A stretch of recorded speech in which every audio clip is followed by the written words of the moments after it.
guys, ngayon gagawa naman ako ng fighter jet design, which is flight test ang nag-design. Ang tawag dito ay FT Alpha or flight test alpha. Kaya alpha tawag dito kasi meron siyang mga kapatid na design like Bravo and Charlie. Sa YouTube ng flight test makikita nyo dun yung iba-ibang design, pero yung alpha yung nagustuhan ko, kaya ito yung gagawin natin ngayon. First step, pagdugtungin ang tiled template ng flight test. Yung link nitong plan ay nasa description para kung sino yung gustong gumawa ng kagaya nito, FT Alpha, pwede nyo i-download yung PDF tapos ipaprint nyo lang.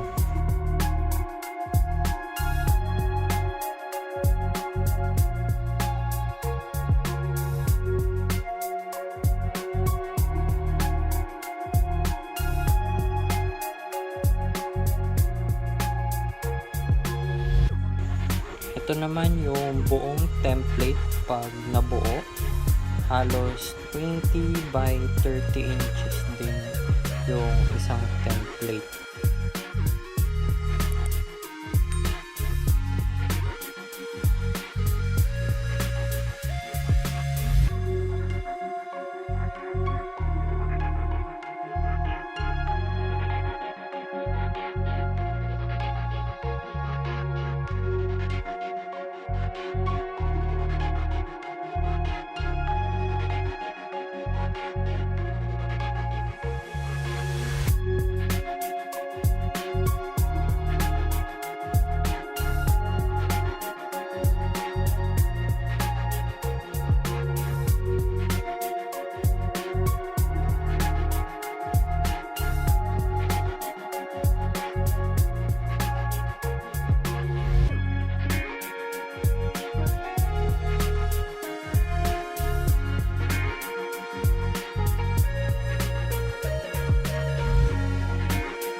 Ayan, tapos ko na yung mga template. Halos 2.5 din yung plan. So, estimate na foam board na gagamitin dito ay tatlong 20 by 30. Itong next step, gupitin into parts. Time lapse again.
Ngayon, ididikit ko na yung mga ginupit ko.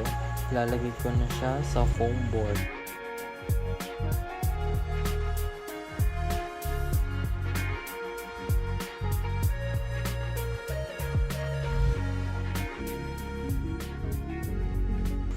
So guys, sa part na to, puro time lapse na paggawa ko nitong FT Alpha.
track.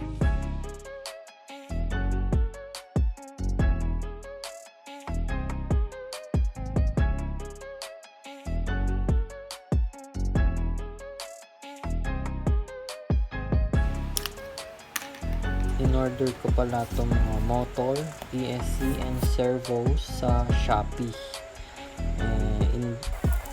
Ilalagay ko na lang sa description yung link kung saan ko siya binili.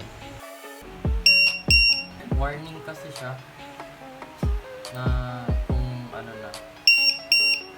Warning na. So 3 cell to, 'di ba? 3 cell battery siya. So ayan, pinapakita niya kada isang baterya. Dapat ang full charge niya 4.2. Ito na 4.17, so okay na rin yun. Yung kabuuan pinapakita niya 12.5.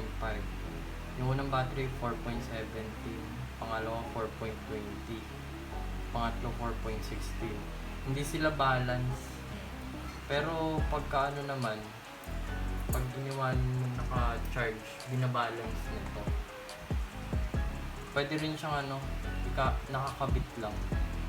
Habang kunyari nagpapalipad, kaya malakas siguro.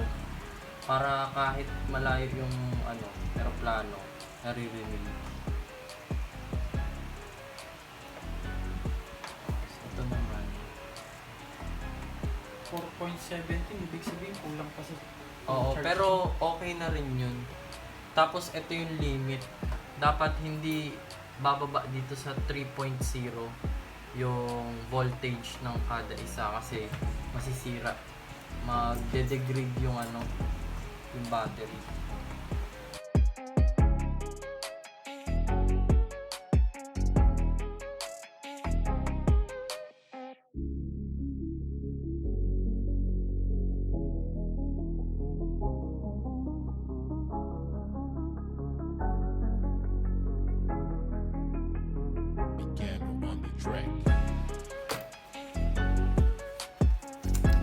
Dito naman, ikakabit ko na yung servo.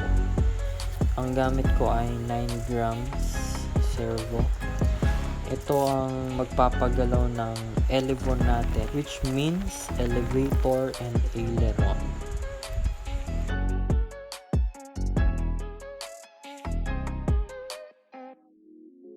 Gumamit lang ako ng kahit na anong matigas na card for control horns.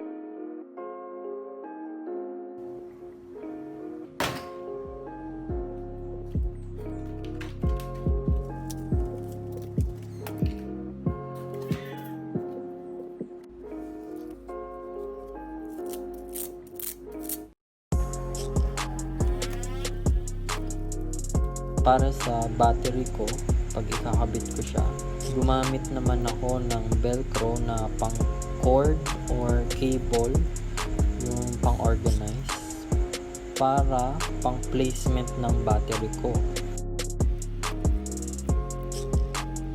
Mas maganda kung buong battery malagyan nyo na din ng velcro, kasi dyan sa video ko parang 1 by 1 inch lang yung nailagay kong velcro.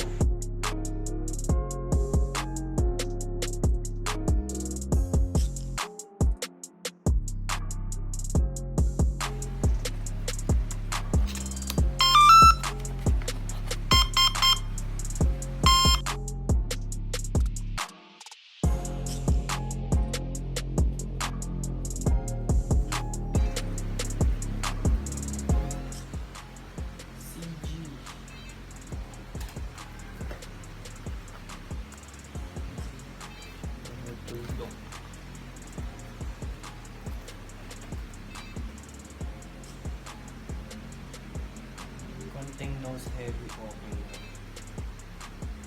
Wag lang tail heavy. Mamarkahan ko na yung baterya kung saan dapat nakalagay.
was at this moment that he knew.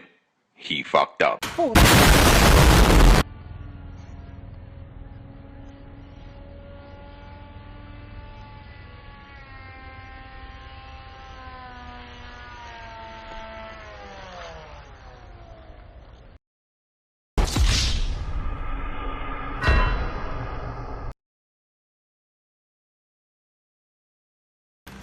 Ayan.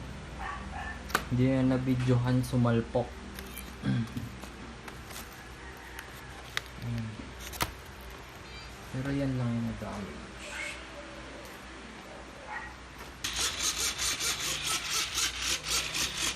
Repair lang yan, tapos pwede na uli lumipad. Next kong gagawin, pipinturahan ko, re-repair ko pala muna yung pinturahan para visible sa ere, sa langit. Tapos papaliparin ko ulit to sa mas maluwag na lugar. Okay.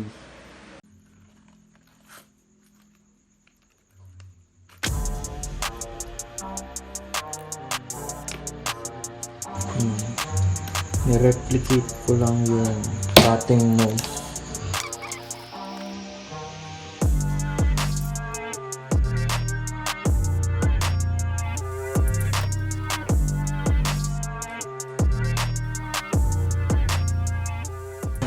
Done. Parang walang nangyari. Ayan yung nasira kanina sa maiden flight. Destroyed. Easy repair lang na pag foam board.